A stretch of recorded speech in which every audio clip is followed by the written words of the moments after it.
Paramashivoham. Om Nithyananda Paramashivoham. Om Nithyananda Paramashivoham. Om Nithyananda Paramashivoham. Om Nithyananda Paramashivoham. Om Nithyananda.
Nithyanandam, please relax.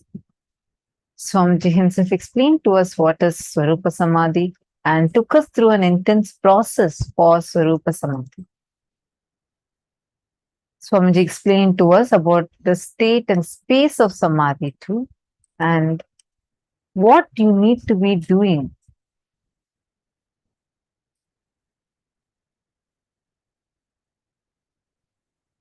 Now, all of us are going to be doing a round of power manifestation and then entering to the actual sessions that there are so many important sessions that we are going to be covering today.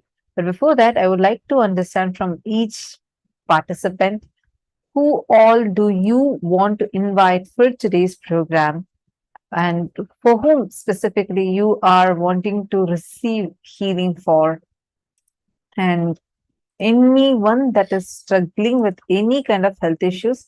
It's very sorry, I am seeing some messages in SJP Manifestors female room that you're not able to hear my audio. I request if you all could acknowledge if my audio is clear. Okay.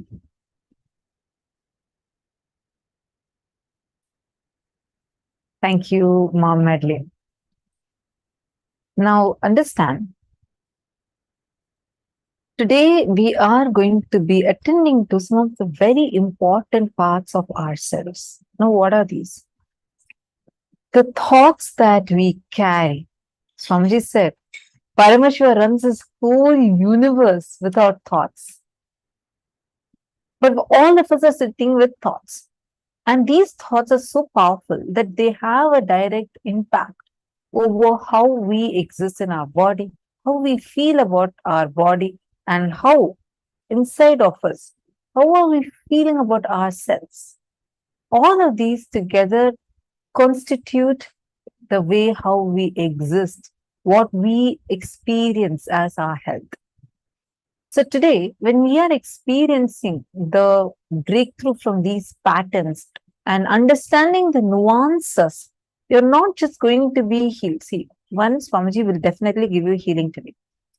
But Swamiji is not just going to heal you alone, but Swamiji is also going to give you the science of healing and science to optimum health and the science to anti-age. So it's a very, very, very powerful day.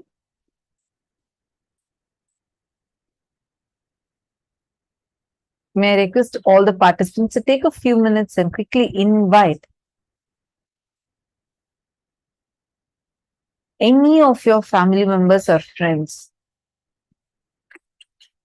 whoever you want to invite and receive healing for.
Are all of you ready?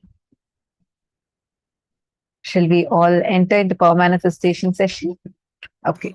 So today, the first power you're going to be manifesting is the power of body scanning. Anyone here for the very, very first time, you have never experienced power manifestation, you do not know about power manifestation?